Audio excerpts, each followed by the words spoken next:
Un impressionnant incendie a ravagé le gratte-ciel d'Abco, une tour résidentielle de 48 étages du quartier Al-Nahda de l'émirat de Sharjah, aux Émirats Arabes Unis. Plusieurs dégâts matériels ont été enregistrés alors que dans l'état d'Ohio, au pays de l'oncle Sam, les populations manifestent contre les conditions des prisonniers. Plus de 70% d'entre eux ont été testés positifs au virus.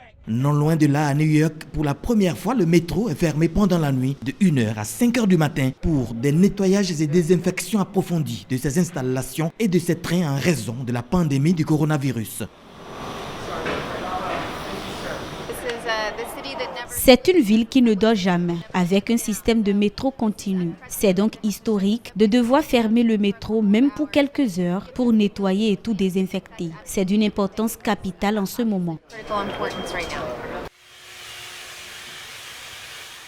Même opération, mais à Ivry-sur-Seine en France. La RATP désinfecte ses bus par nébulisation. Cela permet de déposer des particules de virucides pour désinfecter ces 4700 bus chaque nuit après le service.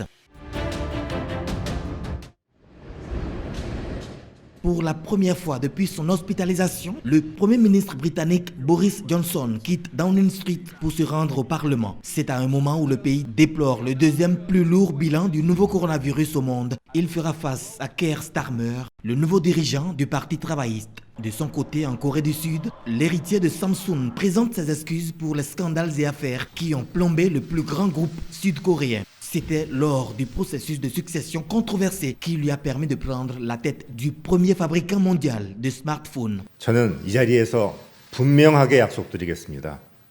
Je fais cette promesse ici. Je veillerai à ce qu'il n'y ait plus de polémique sur la succession de la direction. Je ne ferai rien qui soit contraire à la loi. Je ne prendrai pas de mesures qui soient éthiquement condamnables. 윤리적으로 지탄받는 일도 하지 않겠습니다. Lee Ji-yong a été condamné en 2017 à 5 ans de prison dans le cadre du retentissant scandale de corruption qui avait entraîné l'emprisonnement de l'ex-présidente sud-coréenne Park Geun-hye. En Australie, la pluie fait renaître l'optimisme chez les fermiers. Malgré la pandémie, les agriculteurs restent au travail et ils sont positifs.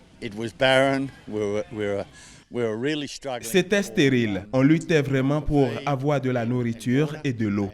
C'est extraordinaire la manière dont la terre a répondu à ces pluies. La sécheresse a été extraordinaire et ses impacts se ressentiront pendant des années. Cet optimisme est assez étonnant et ça fait du bien. Ces pluies ont permis aux agriculteurs de planter avant l'hiver.